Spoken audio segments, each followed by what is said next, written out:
G'day, I'm Andrew Marshall with the Northern Australia Climate Program at the University of Southern Queensland, and this is a short summary of the Bureau of Meteorology's climate outlook for the northern half of Western Australia for the weeks and months ahead, issued on the 21st of May 2026. So we'll take a look at these rainfall totals to begin with, starting with the outlook scenarios here. And these are the rainfall totals that have a 75% chance of occurring for your region. So we're now in the dry season for Northern Australia. So looking ahead to the 3 months from June to August, we're seeing a 75% chance of up to 25 millimetres of rain for parts of the Western Pilbara and more than 50 millimetres for some parts of the southern Gascoyne, receiving some of that winter rain. And as always, you can use this magnifying glass feature here to drill deeper into the forecast for your location of interest to break the forecast down into the chance of different rainfall amounts occurring. And this will give you an idea of how conditions are likely to be compared to the historical median. Your local climate mate will be happy to go through this with you in more detail as always. So next month, we'll take a first look at the Bureau's outlook for the northern rainfall onset for the wet season ahead, and this will be issued on the 25th of June, so keep an eye out for that.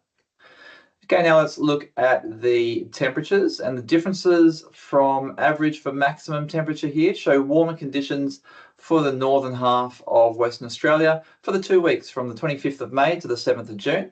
And here the average is calculated over the 1981 to 2018 period for this time of year. And for minimum temperature, we're also expecting warmer than average conditions over that 2-week period. Now, looking at the chance of extremes map for the 3 months from June to August, we're seeing an elevated chance of unusually warm days across most of Western Australia, except for northern and eastern parts of the Kimberley, and unusually warm nights across the state, as you can see here.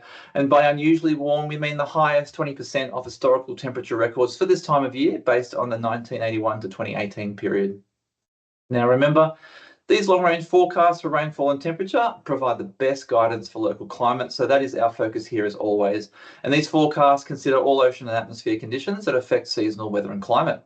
But if you're interested in some of those climate indicators that can influence the forecast, we'll have a quick look at these now. And the El Nino Southern Oscillation is currently neutral, although the tropical Pacific has been warming, and those sea surface temperatures are likely to reach El Nino thresholds by early winter. Now, models suggest an El Nino event is likely to be at least moderate at this stage in strength, with the possibility of a strong event, so we are monitoring this closely.